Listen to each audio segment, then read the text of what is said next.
Tech Kanto， 你有冇試過睇完醫生返屋企，先知自己忘咗問醫生嘅嘢？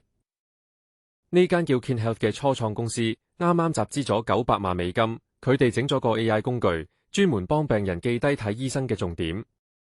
以後唔使再怕漏問嘢或者唔記得醫生講過咩，AI 幫你整理得清清楚楚。呢個真係好實用啊！成日都話睇完醫生先醒起有嘢未問，有咗呢個工具就唔使再煩啦。想用 RTX 5090打機，但係嫌 GPU 太貴？呢個消息你一定中意聽。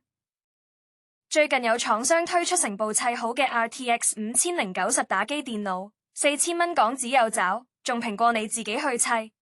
以前想玩最正嘅顯卡一定要捱貴價，而家成機買返嚟就搞掂，慳返好多時間同心機。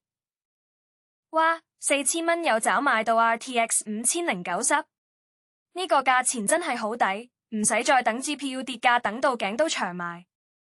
你嘅私隱 Siri 終於識得幫你守住啦。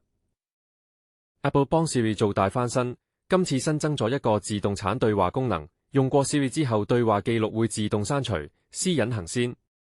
唔好再擔心自己同 Siri 講過嘅嘢會留喺度被人睇到。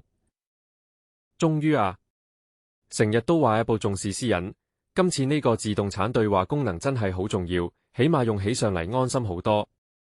BuzzFeed 要賣盤，CEO 親自出嚟解釋點解。BuzzFeed 嘅 CEO Jonah Peretti 接受咗我哋嘅獨家訪問，親自解釋點解要賣盤。佢提到傳媒行業而家面對好大嘅挑戰，今次嘅決定係經過深思熟慮，希望為公司同員工揾到更好嘅出路。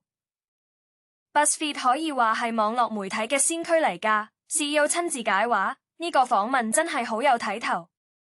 黑客偷咗源代碼要你俾贖金，你會點揀？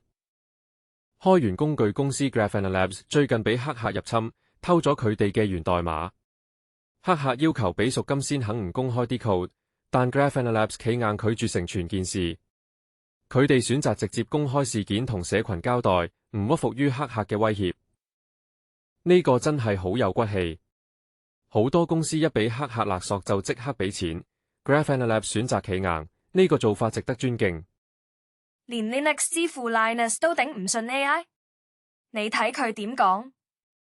Linux 之父 Linus Torvalds 忍唔住出嚟呻，話而家有太多人用 AI 自動生成 bug 報告，狂派去佢花嘅安全郵件列表，搞到個列表攤咗，仲要好多重複同冇意義嘅嘢，浪費晒大家嘅時間。